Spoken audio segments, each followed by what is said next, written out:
Hyderabad film Nagar cultural సెంటర్లో November 14న బాలల దినోత్సవం ఘనంగా జరిగింది. సభ్యుల పిల్లలు పలువురు ఈ సందర్భంగా నిర్వహించిన వివిధ పోటీల్లో ఉత్సాహంగా పాల్గొన్నారు. FNCC president KS Ramarao, vice president SN Reddy, secretary Tummala Rangarao తదితరుల ఆధ్వర్యంలో ఈ కార్యక్రమం ఘనంగా జరిగింది. కల్చరల్ అండ్ స్పోర్ట్స్ కాంపిటీషన్లో విజేతలకు ముఖ్య అతిథులుగా హాజరైన ఒకనాటి చైల్డ్ ఆర్టిస్టులు తరుణ్, నిత్యాశెట్టి బహుమతులను అందజేశారు. చదువైనా, క్రీడలైనా పిల్లలు తమకు ఇష్టమైన రంగంలో రాణించడానికి ప్రయత్నించాలని హీరో తరుణ్ ఈ సందర్భంగా తెలిపారు.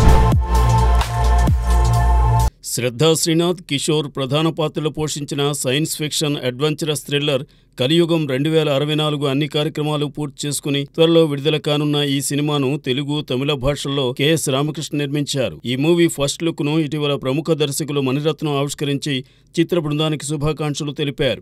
ఈ జనరేషన్ కు నచ్చేలా, అన్ని వర్గాలు మెచ్చేలా ఈ సినిమా ఉంటుందని, ఈ cinema visual effects, computer graphics ను నార్వేలో చేశామని మేకర్స్ తెలిపారు. Ad film makers Pramod Sundar దర్శకుడిగా పరిచయం అవుతున్న ఈ సినిమాకు కేరళ ప్రభుత్వం నుండి బెస్ట్ మ్యూజిక్ డైరెక్టర్గా 4 సార్లు అవార్డును అందుకున్న డాన్ విన్సెంట్ స్వరాలు సమకూర్చారు.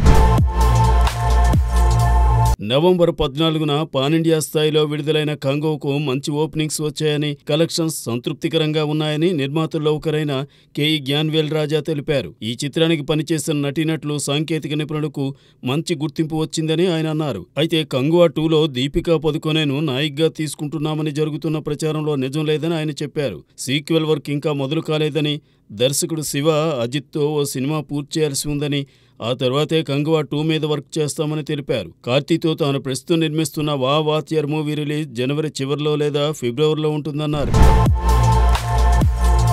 ఈ రోజుల్లో సినిమాలో ఓ పాటలో మెరిసి ఆ పైన బస్టాప్ మూవీలో హీరోయిన్ గా చేసింది ఆనంది. ఆ తర్వాత పలు తెలుగు, తమిళ చిత్రాల్లో నటించింది. ఆ మధ్య తమిళ సహాయ దర్శకుడిని పెళ్లాడిన ఆనంది ఆ తర్వాత ఆచితూచి సినిమాలు చేస్తోంది. ఆ మధ్య జాంబీరెడ్డిలోనూ, శ్రీదేవి సోడా సెంటర్లోనూ నటించిన ఆమె కాస్తంత విరామం తరువాత ఇప్పుడు భైరవం సినిమాలో కీలక పాత్రను పోషించింది. ఈ సినిమాలో ఆమెకు సంబంధించిన ఫస్ట్ లుక్ ను మేకర్స్ రిలీజ్ చేశారు. ఈ సినిమాను విజయ్ కనకమేడల దర్శకత్వంలో కెకే రాధామోహన్ నిర్మించారు. బెల్లంకొండ సాయి శ్రీనివాస్, నారా రోహిత్, మంచు మనోజ్ ఇందులో కీలక పాత్రలు పోషిస్తున్నారు. అలానే శుక్రవారమే ఇందులో నటిస్తున్న మరో heroine Divya Pillai first look ను విడుదల చేశారు. దివ్యా పిళ్ళై పూర్ణిమ అనే పాత్ర చేస్తుండగా ఆనంది నీలిమగా నటిస్తోంది.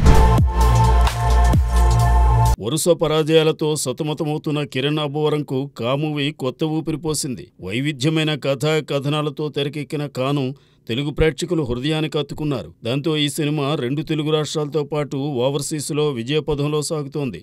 దీపావళి కానుగ్గా విడుదలైన కా 50 కోట్ల గ్రాసును వసూలు చేసిందని చిత్ర నిర్మాత చింతా గోపాలకృష్ణారెడ్డి తెలిపారు. నయన్ సారిక, తన్వీరామ్ ప్రధాన పాత్రలు పోషించిన ఈ సినిమాతో సుజిత్, సందీప్ దర్శకులుగా పరిచయం అయ్యారు. ఈ నెల 22న కా మలయాళ వెర్షన్ను దుల్కర్ సల్మాన్కు చెందిన వేఫరర్ ఫిల్మ్స్ కేరళలో రిలీజ్ చేయబోతోంది.